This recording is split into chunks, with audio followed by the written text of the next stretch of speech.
Thank you, Mr. Speaker.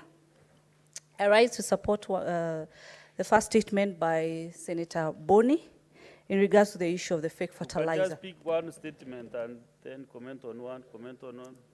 I stand guided, Mr. Speaker, no problem. And directly to the point is that the issue of the fake fertilizer that we've seen out there is an issue of trying to paint the government in a very negative way by cartels trying to come up with fake fertilizers and trying to find it in the NCPB stores so that it can be seen that the government is trying to give its own people what is fake, what was not according to what is supposed to be. So I agree that the culprits, the cartels that are doing this should be brought to book, Mr. Speaker. There's a point of honor from the Nairobi Senator, Sifuna Edwin. Chairman, Mr. Speaker, I don't really mean to interrupt my colleague, but could she substantiate her allegation that it is nothing more than a scheme to paint the government in bad light? Because this is a matter of concern for all Kenyans.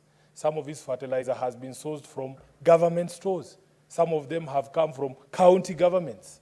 It is a matter of concern for all of us. And if indeed you have evidence that it is nothing but a bad PR scheme, let her substantiate, Mr. Speaker. Which is standing order? That should be 105, responsibility for statements of fact.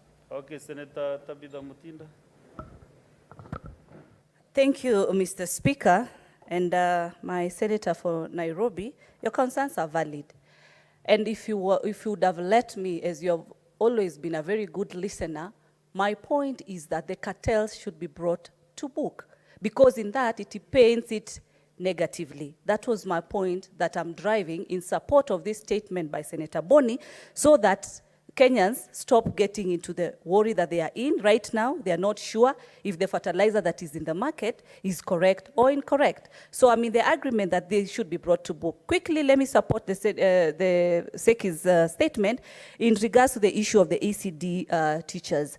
Mr. Speaker, I do agree with this statement, because then if our students are getting low grades, like as low as grade E, I am in the front line, Mr. Speaker, supporting the Kenyans who got grade E in this country by offering them scholarships of ICDL so that they can be able to better their lives. In that regard, you realize the Ministry of Education curriculum has a grading system of grade A to grade E.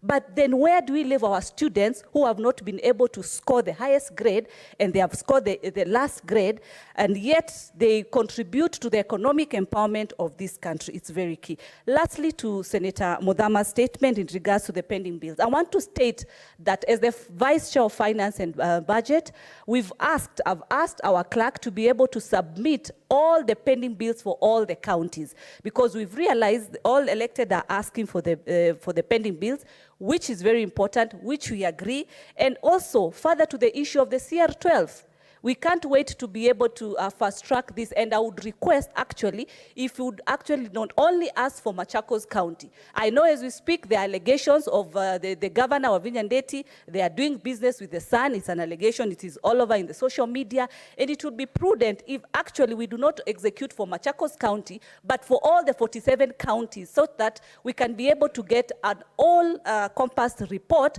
in our committee, and you can be able to share with all the members. Thank you, Mr. Speaker.